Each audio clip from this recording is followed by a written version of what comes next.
Hey guys வணக்கம். Video click பண்ணதுக்கு நன்றி. ஸோ இந்த வீடியோவில் நம்ம டெய்லியும் கடையில் பால் பாக்கெட் வாங்குவோம்ல, அந்த பால் பாக்கெட் யூஸ் பண்ணியே வீட்லேயே நெய் ஈஸியாக எப்படி காய்ச்சலாம் அப்படிங்கிறத பற்றி தான் பார்க்க போகிறோம். ஸோ இந்த வீடியோ உங்களுக்கு கண்டிப்பாக யூஸ்ஃபுல்லாக இருக்கும்னு நினைக்கிறேன். எந்த டிலேவுமே இல்லாமல் டைரெக்டாக வீடியோக்குள்ளே போயிடலாம்.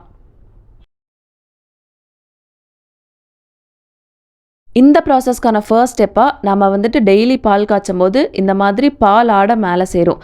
அதை நம்ம டெய்லி கலெக்ட் பண்ணி வச்சுட்டே வரணும். ஒன்றா ஃப்ரீசரில் வச்சுக்கலாம், அப்போ இல்லைன்னா ஃப்ரிட்ஜில் வச்சுக்கலாம். கிட்டத்தட்ட ஒரு மாதம் நம்ம பாலாடையை சேர்த்து வச்சுட்டே வந்தோம் அப்படின்னா ஒரு மாதத்துக்கு அப்புறமா நமக்கு இவ்வளோ பாலாடை சேரும்.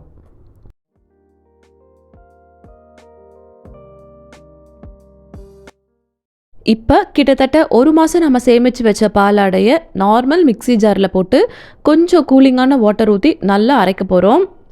இந்த இடத்துல நான் மிக்ஸி ஜாரோட நார்மல் பிளெண்டர் தான் யூஸ் பண்ணியிருக்கேன். மோர் அடிக்கிறதுக்குன்னு தனியாக கொடுத்துருப்பாங்கல்ல, அந்த மாதிரிலாம் எதுவும் மாற்றவே இல்லை. நார்மல் பிளெண்டர் தான் யூஸ் பண்ணுறேன்.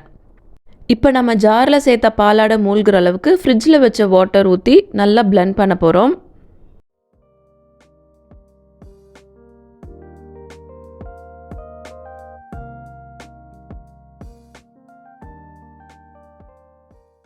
ஃபர்ஸ்ட் ஒரு 30 செகண்ட்ஸ் பல்ஸ் மோட் அப்படி இல்லைன்னா லோ ஸ்பீடில் வச்சு நல்லா அடிக்கணும்.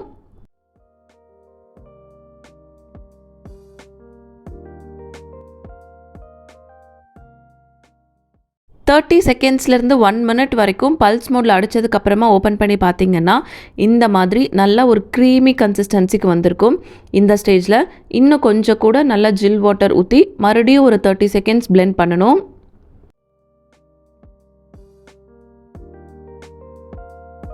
ஆக்சுவலாக பல்ஸ் மோட்லேயே தான் பண்ணணும் அப்படிங்கிறதெல்லாம் கிடையாது. லோ ஸ்பீடில் ஒரு 30 செகண்ட்ஸ்லேருந்து 1 மினிட் வரைக்கும் நல்லா பிளெண்ட் பண்ணிங்கனாலே போதும். அந்த வெண்ணெய் நல்லா திரண்டு வந்துக்கும்.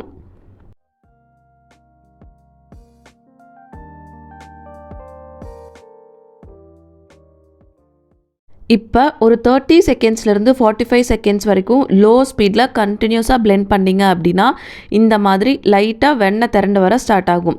இப்போ மறுபடியும் க்ளோஸ் பண்ணி ஒரு 30 to 40 செகண்ட்ஸ்க்கு பல்ஸ் மோடில் விட்டு விட்டு பிளெண்ட் பண்ணோம் அப்படின்னா நல்லா கெட்டியாக வெண்ணெய் திரண்டு வந்துடும்.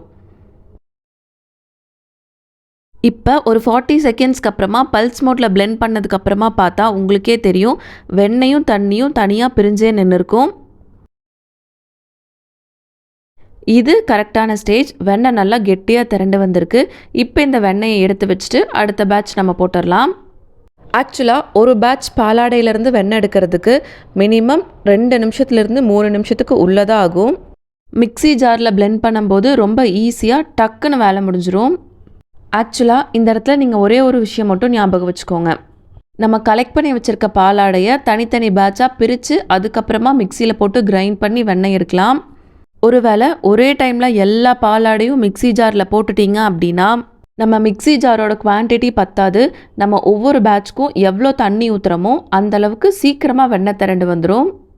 ஒருவேளை மிக்ஸி ஜாரில் ஒரே டைமில் எல்லா பாலாடையும் சேர்த்துட்டிங்க அப்படின்னா நமக்கு தண்ணி ஊற்றுறதுக்கு மிக்ஸி ஜார் அளவு பிடிக்காது. அதனால வெண்ணெய் திரண்டு வரதுக்கு ரொம்ப டைம் எடுக்கும்.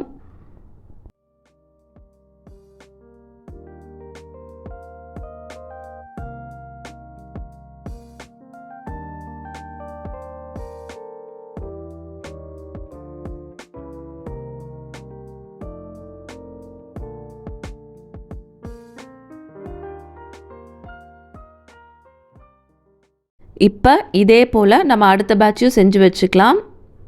நீங்கள் ஒவ்வொரு பேட்ச் பாலாடை புதுசாக அந்த மிக்ஸி ஜாரில் சேர்க்கும்போது நீங்கள் தண்ணி மாற்றுறனாலும் மாற்றிக்கலாம், அதே வச்சு யூஸ் பண்ணுறனாலும் பண்ணிக்கலாம், தப்பில்லை.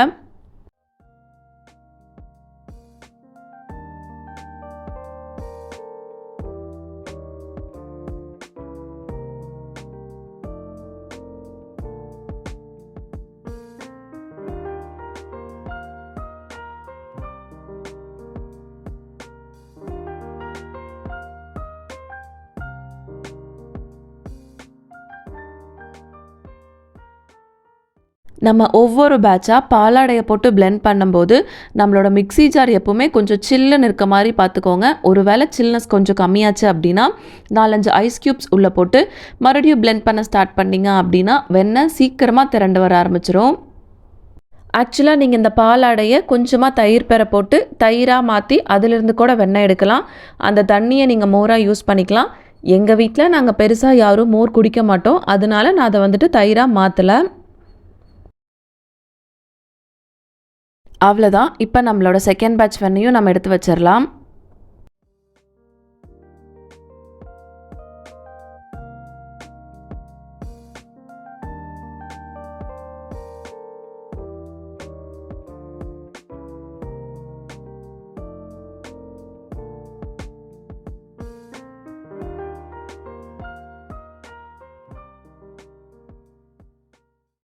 சேம் இதே போலவே நம்ம மிச்சம் இருக்க எல்லா பாலாடையும் பேட்சாக போட்டு நம்ம வெண்ணெய் எடுத்து வச்சிட்டோம் அப்படின்னா நம்மளோட பட்டர் ரெடி.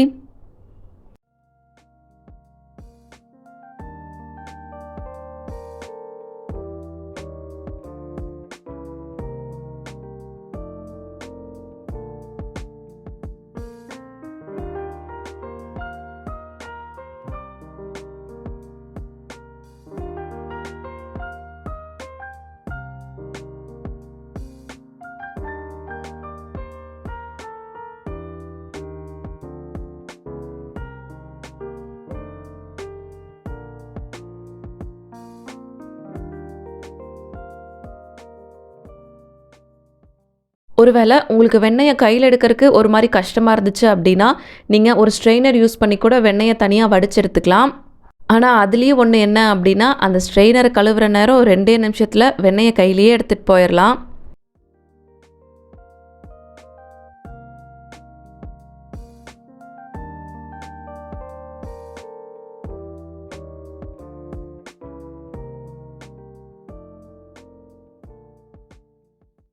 இப்போ நம்ம எடுத்து வச்சிருக்க வெண்ணெயை நல்லா தண்ணியெல்லாம் பிழிஞ்சிட்டு இன்னொரு பாத்திரத்தில் எடுத்து மாற்றி வச்சிடலாம்.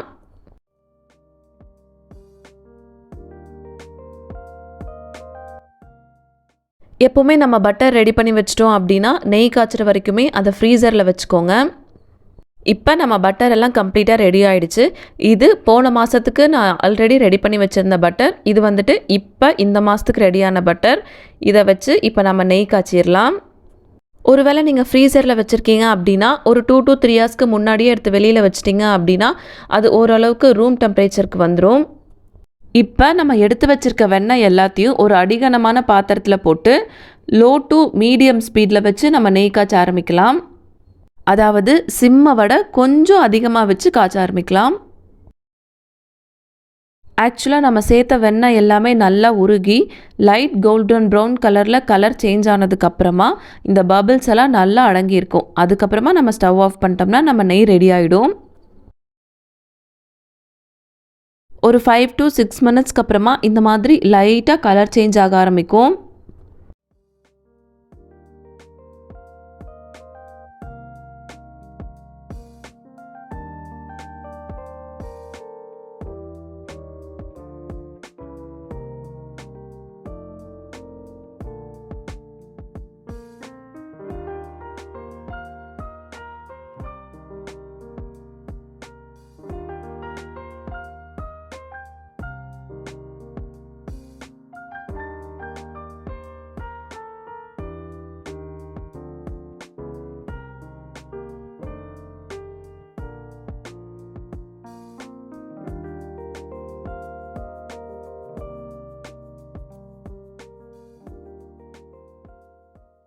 இப்போது அப்ராக்சிமேட்டாக ஒரு 10 to 12 மினிட்ஸ்க்குள்ளேயே இந்த பபிள்ஸ் எல்லாம் அடங்கி நம்மளோட நெய் ரெடி ஆயிடுச்சு.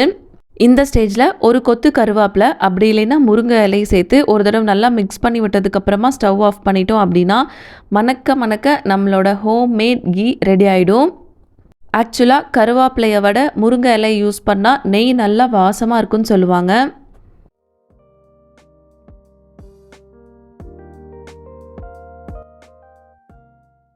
இப்போ நம்ம ரெடி பண்ணி வச்சிருக்க நெய் ஓரளவுக்கு சூடாரி வெதுன்னு இருக்க ஸ்டேஜில் இதை நல்லா ஒரு தடவை வடித்ததுக்கப்புறமா நம்ம வழக்கமாக நெய் ஊற்றி வைக்கிற பாத்திரத்தில் ஊற்றி வச்சிடலாம். ஆக்சுவலாக தயிர் ஆடையிலேருந்து நெய் எடுத்திருந்தேன் அப்படின்னா அந்த வடிக்கும் போது அடிவண்டல் இருக்குல்ல அதில் கொஞ்சமாக நாட்டு சர்க்கரை போட்டு சாப்பிட்டோம் அப்படின்னா செம்ம டேஸ்ட்டாக இருக்கும். பட் இந்த தடவை நான் பாலாடையிலேருந்து எடுத்தேன் அப்படிங்கிறதால லைட்டாக கசடு மாதிரி தெரிஞ்சங்காட்டி நான் செய்யலை.